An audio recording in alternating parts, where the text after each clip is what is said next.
and welcome to Citation Needed, a podcast where we choose a subject, read a single article about it on Wikipedia, and pretend we're experts. Because this is the internet, and that's how it works now.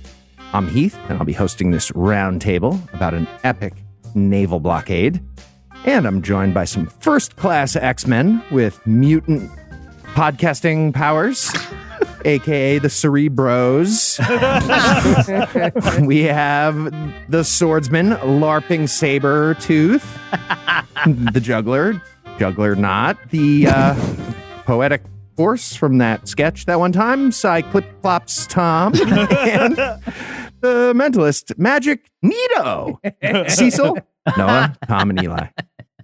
Well, at least I got the dopest hair out of all of them. I will take it. Yeah, I'm jealous. I got the dopest hat. That's a pretty good consolation prize. You did. Clip clop. Yeah. I want you to know that even I would have introduced myself as Jubilee, so I'm proud of you. I'm proud of you. Eli, genuinely, I wrote down Jubilee, and I there's had it there no for a doubt while. in my heart. I was like, I feel like version Eli history. has to pick it. I can't. I have to do something different. All right, let's get into it. Tom, what person, place, thing, concept, phenomenon, or event are we going to be talking about today? The Cuban Missile Crisis. All right. And what is a dark slam poem about the end of days to start us off? By the hands that pull the levers of state must at all times since 1945 hold steady and calm.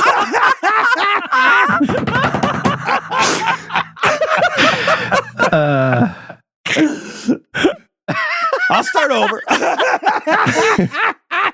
No, keep the slam going. I'm snapping. The hands that pull the levers of state must at all times since 1945 hold steady and calm when confronted with dire threats. For only the last 80 years, or about the last 0.02% of human history, have a tiny handful of men held the fate not only of nations, but of all life on earth in their hands. It is an awesome and terrible responsibility that only the most serious and steadfast among us should ever shoulder. Which is why the story of the Cuban Missile Crisis seems, in this moment of ever heightening tension and ever more buffoonish and feckless world leadership, to be not just interesting, but urgent. This is a story that unfolded in its crisis stage across 13 days, but also 1 year in its making. Tardigrade takes off his headphones in disgust. Our life on Earth, Tom. I mean, nothing to lose. All right, I'm just saying the hands pulling the levers of state right now are not big enough to hold all that fate shit you were just talking about. Tell me about Tiny ass hands. Eggs were expensive, though. So 1960 Big faces, though. Big faces. Big, yeah. In 1961, Fidel Castro requested a bunch of anti-aircraft missiles from its benefactor and ideological ally, the Soviet Union. But the Soviets never got around to shipping the missiles. And Cuba, feeling the burn of a lover's scorn, began to publicly give the Soviet Union a bunch of shit, and essentially called the USSR a bunch of revolutionary posers and started flirting around with the Chinese. The Soviets got jealous, and they began to worry that any appearance of a public rift between the two communist nations would set the stage for an American invasion. And so the Soviets gave in and sent these weapons on to Cuba. Yeah, China was the cool aunt that let Cuba smoke in the house, you know. And everyone was probably pretty right to be worried about an American invasion. The U.S. government was not particularly shy about backing their own ideological ponies across the world, and particularly through Central and South America. Yeah, no, we had a whole doctrine for it and everything. Yeah. And a corollary.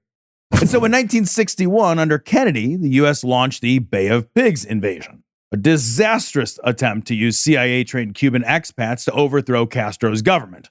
Came back to bite him in the ass when Bush Sr. killed him. Jesus Came Christ. back into the left to bite him.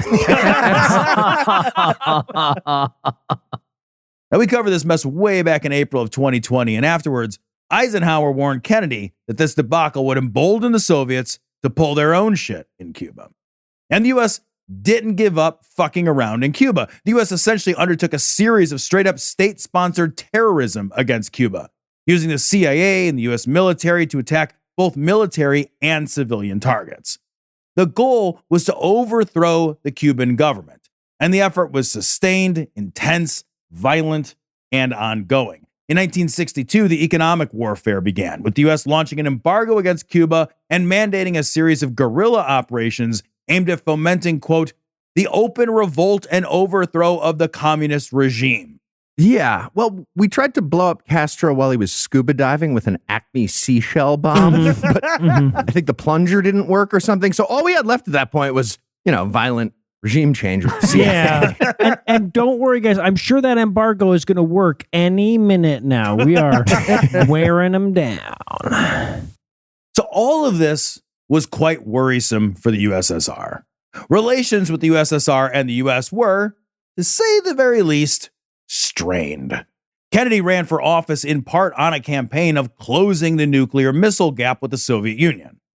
Now, the only problem with that platform is there was no nuclear missile gap with the Soviet Union. The USSR in 1961 had between 4 and 75 R-7 intercontinental ballistic missiles, while the U.S. had 170 active ICBMs and many more in production, in addition to a shitload of world-annihilating destroyers silently drifting beneath the world's oceans housed in our submarines. But of course, no one is honest about how many missiles they have, so everyone thinks everyone else's dick is way bigger than it actually was. And Khrushchev was telling the world that the Soviets were building missiles like sausages, and everybody was pretty much racing to build as many bombs as possible. It was the worst thing for mankind. Worst. Well, I mean, they were building them like sausages in their ability to strike international targets, at least. And Khrushchev also thought Kennedy was weak and indecisive, and the Bay of Pigs mess reinforced that perception. Aides to Khrushchev reported that Kennedy was, quote, too young, too intellectual, not prepared well for decision-making in crisis situations, too intelligent, and too weak, end quote. Khrushchev was certain that Kennedy was all bluff and bluster, and that at the end of the day, he was an effete nobody who would back down if push came to shove. And he intended to shove. Okay, I feel like it's the accent of Kennedy that's making that happen, right? Oh, yeah. Who can forget those debutantes trying to fight their daughter in the parking lot of a Dunkin' Donuts? Yes, definitely. Well, it's nice to know that we took care of that problem where foreign leaders thought our president was too intellectual or intelligent, though, right? Oh, no. Khrushchev was worried about the U.S. deployment of missiles across Europe, including missiles staged in Turkey, a location that everyone understood gave the U.S. a major first strike advantage.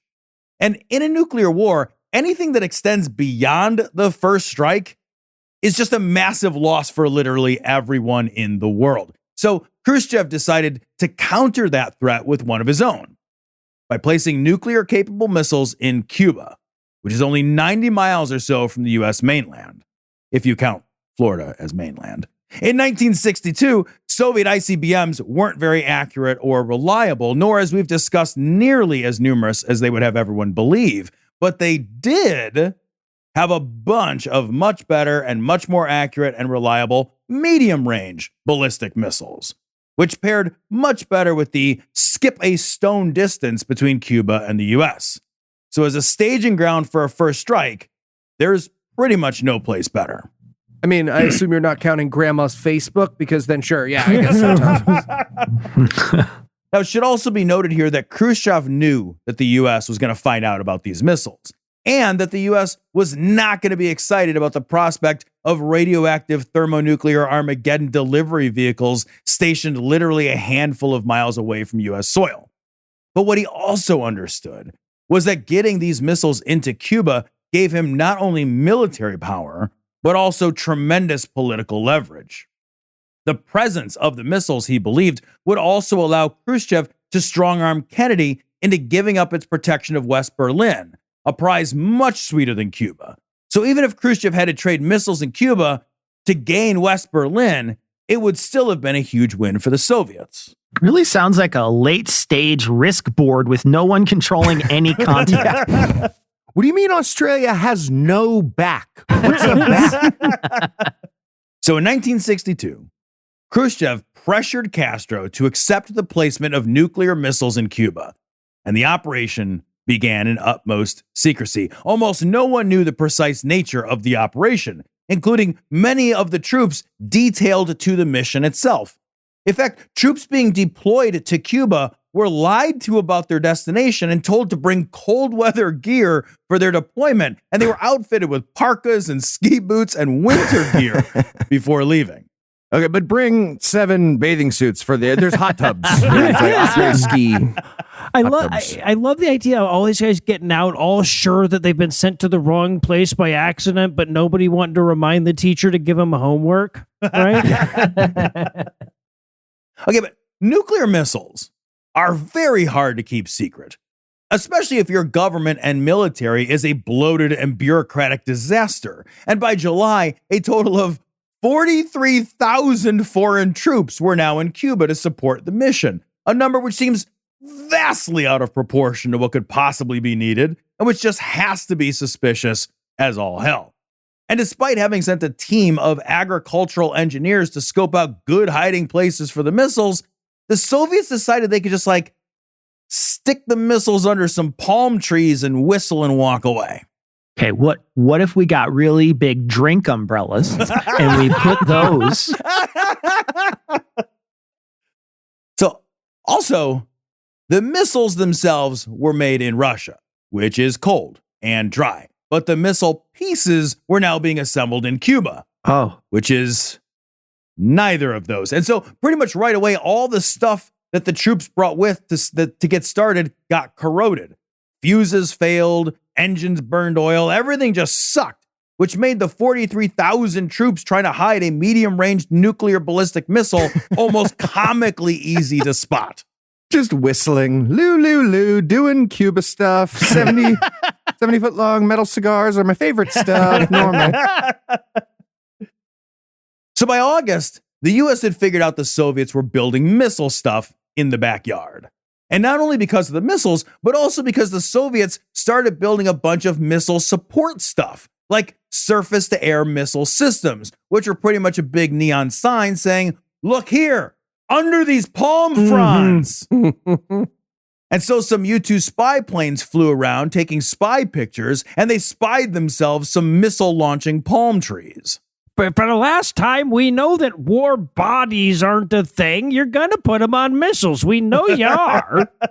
And then there's some really big coconut drinks, I think. I think it's just a lot of large umbrellas. And then the Cuban president, Osvaldo Torrado, gave a speech at the UN where he basically said, hey, we have some big badass weapons now, so don't fuck with us. While at the same time, the Soviets insisted, no, those are just palm trees and defensive weapons, but definitely no missiles. Oh, but also if anyone tries to stop the Soviets from bringing what were absolutely not missile parts to Cuba, that would be considered an act of war for stopping the not missiles.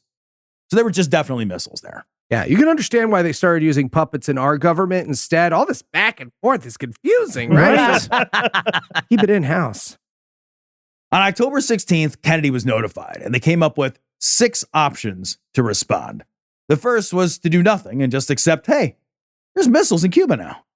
The second was to use diplomatic pressure to force the Soviets to get rid of those missiles. The third was to offer Castro the choice of parting from the Soviets or be invaded. The fourth was to just invade Cuba. The fifth was targeted airstrikes. And the last option was a U.S. naval blockade to prevent any more missiles from arriving in Cuba. The Joint Chiefs of Staff unanimously agreed the only option was a full-scale invasion of Cuba. All right, we tried the Bugs Bunny saw thing and smashing them with Florida. Nothing left to do. Invasion. We'll see how it goes after some apropos of nothing.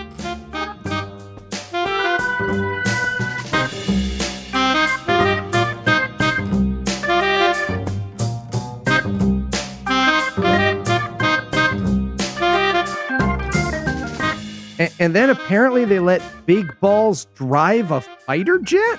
Okay, well, that seems bad. Yeah, you didn't let me finish. Listen to where they let him drive it, okay? All right, enough of this. You guys are just fucking with us now. Holy shit, aliens! Yeah, whatever. Did the Trogmorians get in with you on this, or what the fuck's going on? I swear to God, I will phaser rifle you. I don't know what you're talking. What is a Trogmorian? Look, like 70 years ago, when it looked like you guys were going to blow yourself up any second, we may have gotten a little drunk and bet a substantial set of space credits on every year that you guys did not blow yourself to smithereens. Right, and needless to say, it's been a real nail-biter, but at this point, you guys are costing a blark and a flugel for us. You think that's arm and a leg? Yeah. Yeah, that's what Yeah. we called him. Yeah. Look, all our other words are English. Yeah, look, man, we don't know what to tell you. We're just as surprised as you are. Definitely. Fine. You swear you're not in on this? Nope, not me. Nope. All right, well, then, as you were. I mean, I bet the Trogmorians would give great odds right now, right? That's exactly what I was thinking. Do you think we could call them?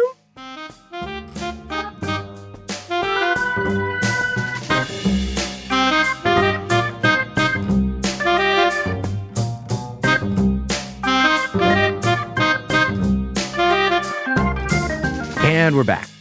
When we left off, Schrodinger's Kennedy was deciding if he should invade Cuba. What's next?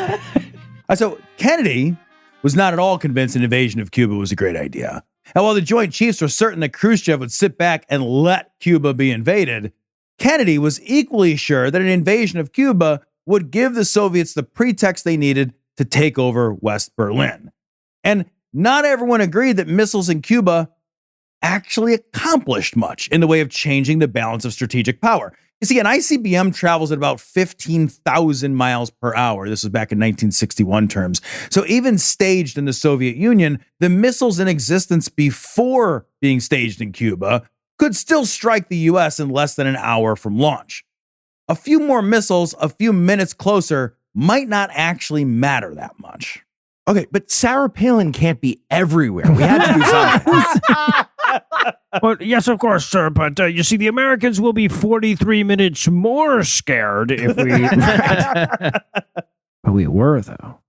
What did change was the politics of the situation. So Kennedy had just a month before the crisis declared that, quote, if Cuba should possess a capacity to carry out offensive actions against the American people, America would act. Cowards. So the didn't do timing of voice. this thing is not great. I did not do the voice. And Kennedy also knew he couldn't just show the world that the Soviets could put missiles in America's backyard without a response, without risking losing political power and authority across the globe. Did he consider having a beautiful phone call to make the deal? Okay, not loving that nuclear policy was based on the risk of like two for flinching. Yeah, and seems that's like not it. worked. It's not wrong, though. Kennedy, after considering and rejecting invasion plans, settled on the naval blockade. Problem was that technically a blockade was an act of war according to international law, but Kennedy didn't think the Soviets would respond to a blockade of Cuba as an all-out act of war.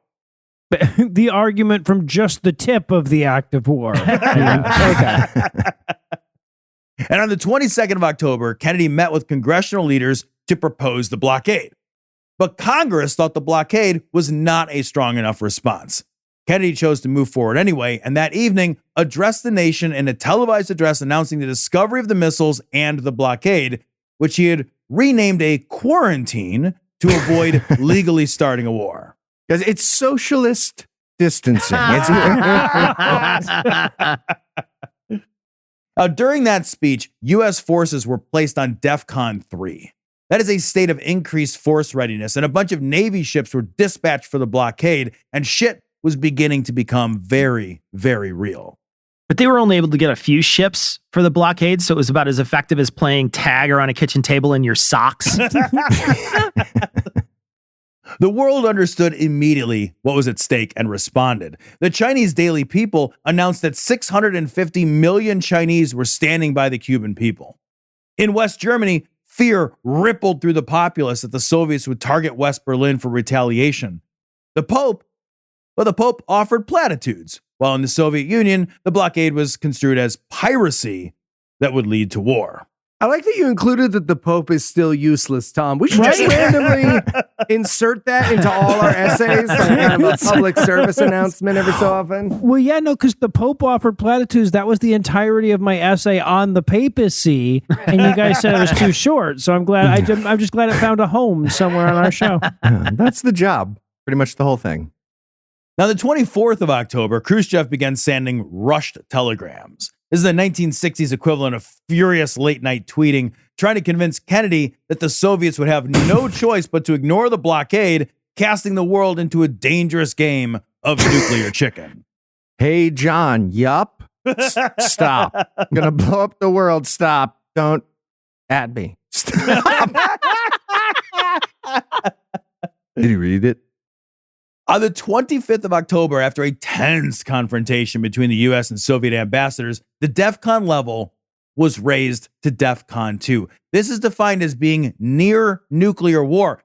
DEFCON 1 means the bombs are flying. So DEFCON 2, there is no higher state of non-war nuclear readiness. For the only time in U.S. history, bombers were put on continuous airborne alert. 145 ICBMs were placed on alert. 161 nuclear-armed interceptors were placed on 15-minute alert status. 23 nuclear-armed bombers were sent to orbit points within striking distance of the Soviet Union. That one guy has to come in off hours and change the DEFCON clock. He's so pissed about it. He's like, motherfucker. He's on the phone. No, you got to hold clock for 3 seconds and then hit function. You know what? I'll be there in 10 minutes. God damn it. Oh, this does really make me wonder what Kanye thought he was threatening the Jews with. Right? That's a great question. So in very sharp contrast, the Soviets did nothing. No increased alerts or readiness. No increased bomber flights or air defense posture. The U.S. was convinced that the end was nigh, but it seems the Soviets were just as sure that all of this was posturing, and that the only way to assure that there would be a world left after all of this chest thumping was over was to make sure not to match energy for energy. Cool. The fate of humanity was resting on the vibes of Nikita Yes. Khrushchev. Yeah, but better than being in the fucking opiate-addled, lidocaine anesthetized, Librium tranquilized, amphetamine stimulated hands of JFK, who was also on barbiturates and steroids at the time. I just couldn't think of a way to fit them into my little Jesus thing that I was doing. Jesus Yeah, he Christ. was on so many drugs. Ready, aim, fire. Sorry, fire? President? On the 26th of October, Kennedy began to worry that only an invasion of Cuba could remove these missiles, but he was convinced to continue to use military and diplomatic pressure. Flights over the island were increased from twice a day to every 2 hours. Plans were drawn up to institute a new civil order if the U.S. toppled the Cuban government. All options were on the table, and all options were moments away from being acted upon at any time. Kennedy was increasingly sure the Soviets would not back down and that an invasion of Cuba would be required. And everyone was equally convinced that that invasion would lead to a nuclear response from the Soviets. The end of the world was very much in sight. I mean, to be fair, right now, America sounds like the guy who's convinced he's waiting in the parking lot for a bouncer who left from his shift 2 hours ago. So. Yeah, but anytime the world's continued existence is dependent on Americans not freaking the fuck out about nothing, the end of the world is in sight. That's true. Yeah. Now, Khrushchev had misread Kennedy. He had believed that installing the missiles in Cuba, this would force the weak Kennedy into a rapid position of compromise, but instead it had strengthened the resolve of the U.S. position. And increasingly, Khrushchev's telegram messages became defensive, poorly phrased, and poorly edited. It was clear that Khrushchev was beginning to panic from the consequences of his actions, and the U.S. began to dominate the negotiations. Just Kennedy staring at a telegram that says, despite the constant negative press, Kavifafe. Okay, I think he's getting ratioed. That's a good gap, right? Like we're winning, right? At this point as well, secret negotiations began to take place between KGB Soviet emissaries and State Department officials. And secretly, the Soviets offered to remove the missiles from Cuba and for Castro to announce that he would reject further placements of nuclear missiles on Cuba in exchange for a promise from the U.S. that they would not invade. And the U.S. responded that it was unlikely to invade if the missiles were removed. Yeah. So our response to de-escalating the end of the world was maybe. Yep. Khrushchev blinked. And that is what saved the world from annihilation. Or save the world from JFK blinking. We can never know for sure, but yeah. The gambit, which has set the world closer than it may have ever been to being consumed in hellfire and radiation, had failed. In a long and emotional telegram communique, Khrushchev himself iterated that basic offer that the KGB had proffered. He said, "I propose, we, for our part, will declare that our ships bound for Cuba are not carrying any armaments. And you will declare that the United States will not invade Cuba with its troops and will not support any other forces which might intend to invade Cuba. Then the necessity of our military specialists in Cuba will disappear." I'll stop if you stop. Stop. Can we put a winky face? Is that a thing? Castro, however, had not been consulted, and he was still very much convinced that the U.S. was full of shit and would invade as soon as the nuclear deterrent was removed. You give a guy one exploding cigar, right?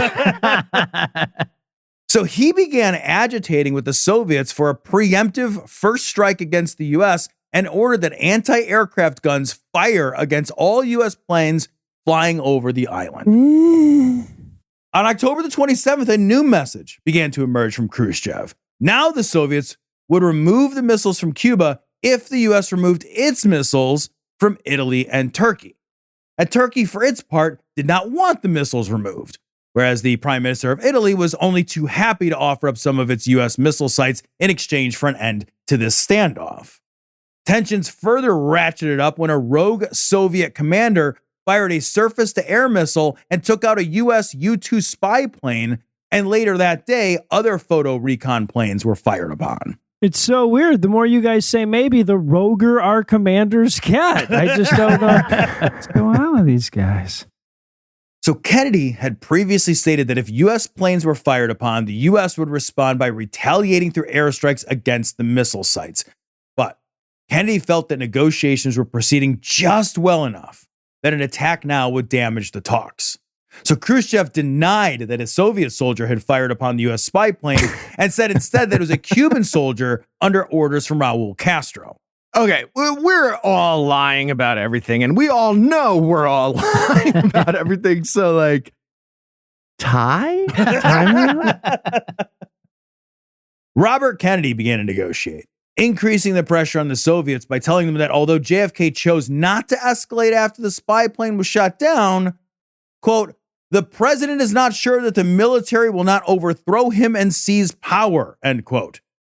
A reality that seemed much more plausible to the Soviets than it was close to reality. Back then. Yeah. Well, but I feel like if Raul Castro shoots down one of our planes, RFK should get to shoot down one of theirs, right? That's like perfectly fair. Balances it right out. And then definitely have no children. Yeah, no, obviously, and then get a vasectomy. So Kennedy was close to acquiescing to the missile trade, but was convinced instead by his advisors, and I love this, to simply ignore the last offer from Khrushchev as if it had never happened and revert back into negotiating. Come on. Based on the first offer, which was the pinky swear not to invade Cuba. Did Khrushchev just double dog dare us? We're gonna leave it on red. It's all good. Yes. The U.S. was hopeful that this tactic would work, but they did not expect it to. The expectation was that a full-scale invasion and likely a nuclear war was imminent, a day, possibly 2 days away. These guys were negotiating the terms of the end of all things. Plans and counterplans were being drawn up. An offer was on the table now, but it was a bold move. The most recent offer was just being completely ignored as if it had never happened. And the only give back to Khrushchev was a promise not to invade Cuba, a promise that once the missiles were removed, could be rescinded at a moment's notice. Oh, like the U.S. would completely ignore the terms of their own nuclear treaty. Thank you. On the 27th of October, all the missiles that were being readied in Cuba were, according to the CIA, completed and ready to fire. The U.S. offer was in Khrushchev's hands, as was a letter from Castro urging the use of nuclear weapons to retaliate if the U.S. carried out any act of aggression on Cuba. Time was ticking, and with every passing minute, the tensions continued to rise. Tom, I want you to know that I'm nervous, and I know I'm not a radioactive cockroach. So, Weaver. Which is why it was particularly bad timing when the U.S. Navy chose that moment to drop a bunch of signaling or practice depth charges on a Soviet submarine. What? This was a submarine armed with nuclear torpedoes. Hey, guys, we're going to call timeout on Japes practice for a couple days. Sorry, what? You did what? Why do we do that at all? Now, this nuclear sub, was too deep to get radio traffic, and it had no way to tell if the depth charges were an attack or an accident. And the captain of the sub thought this was an attack, and he proposed, hey man, let's launch all these nuclear torpedoes. But to launch that nuke, the captain needed the agreement of the flotilla commander, who, as we all know, because we're alive, declined to end the world. Right in Gene Hackman's face, he did. Yeah. That's right. That was awesome. It's a movie reference. I know he died recently when you were too listening soon. to this, but he did. He was in the film. I promise. Now, also happening pretty much around the same time, a U-2 spy plane made an accidental overflight of the Soviet Union's territory, prompting a scramble and confrontation in the air between the spy plane and two fighter jets who were also armed with nuclear air-to-air missiles. Air-to-air Okay, missiles. nuclear air-to-air missiles are that's ridiculous overkill. Right? Like, chemical explosives delivered at Mach 4 against the airplane not getting done. What the fuck are you accomplishing? All right, so the U-2 was escorted out of Soviet airspace, and I imagine jockey shorts the world over were thrown away. On October the 27th, Kennedy agreed to remove U.S. missiles from the Soviet border, Turkey, and Italy in exchange for the Soviets removing missiles from Cuba. And the next day, in a public address, Khrushchev announced that a deal had been struck. The two leaders had come to the very brink of annihilation.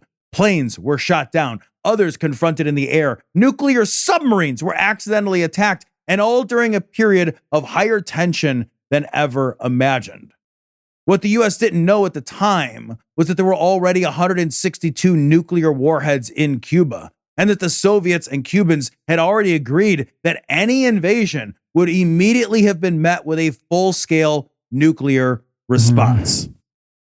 It was, however, only because of two men that the world did not end in 1962. In both the Soviet and U.S. governments, advisors in both governments insisted on strong, immediate, and disastrous military action. If either Kennedy or Khrushchev had followed the advice of their respective governments, no one on this podcast would have ever been born.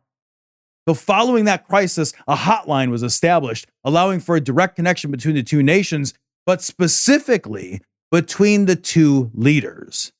And that awesome and They terrible slid into each other's DMs. That's nice. that awesome and terrible power and responsibility to maintain a cool head in times of intense existential pressure now rests in the hands of Trump and Putin. Damn it. Sleep well, kids. You didn't Why are have you to- doing it? Fuck, Tom. God damn it. All right. All right. If you had to summarize what you've learned in one sentence, what would it be? So close, yet so far. And are you ready for the quiz? I am indeed. Fun fact, Joe Rogan thinks it was aliens that stopped us, not Kennedy and Khrushchev. Jesus Just wanna fucking let you Christ, know are that. you serious? Yeah, no, Sure I thought does. he said it. He said on a recent podcast. Well, I don't think it was a recent podcast. I think it was the Peter Thiel one where he said that it was aliens have been basically whenever there's a big thing that happens with nuclear weapons, they come down and be like, no, no, no, and then we don't. And so that's what Well, he that's thought dumber. happened. That's so Yeah, much that's dumber. really stupid. cool. Yeah. Yeah. All Sure right, is. hey Tom. Yeah. That guy all decided right. the presidential election. Khrushchev had a bunch of sausage-related idioms. Which one was his favorite? Oh, God. A license to kielbasa. That's fantastic. That's B. phenomenal. B, Genoa, this thing backwards and forwards. Okay. C, School of Hard Knockwurst, or D, Brains Over Braunschweiger. Mom. Well, I am glad he did not exercise his license to kielbasa and he instead used his brains over Braunschweiger, so I'm going with D. Correct. All right. What is the name of the video game based on this Are you incident? fucking kidding me? Okay. Is it A, Hubert,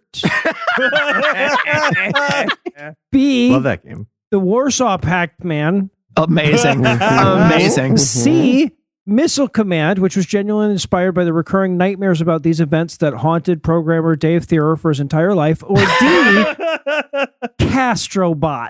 Amazing. Hey! Also amazing. With a little Very beat. good. No. C has a suspicious amount of detail, so I'm going with that one. It is. It is. What? C, yeah. Yeah. All right, Tom. It's nice to know the Cuban Missile Crisis could never happen today because A, both governments are under Russian control. B, nobody in the Trump administration can count high enough to do the nuclear codes. Or C, what are the chances of Noah living through 2 missile crises in one lifetime? Yeah, I don't think we're going to live through the next one. An Atlantic reporter finds out We're through not. Signal that we're going to do a Jesus nuclear- Christ, man. Fuck. Why would aliens? What would they have to? Why would they stop it? They got I a don't bet even going. understand. Did you not even listen? Pay attention to To the the interstitial. shenanigans? Yeah, It's right? the They withdraw. They shenanigans. feast Withdraw. upon our fear, Heath, and they need to be able to continue to harvest that. Like Al Right, and the podcastiverse wouldn't make sense unless they did it. Yeah. That's right. The podcast verse makes too much sense. That's That's what I've always said. All right, well, I invented the podcastiverse, so I win. sure.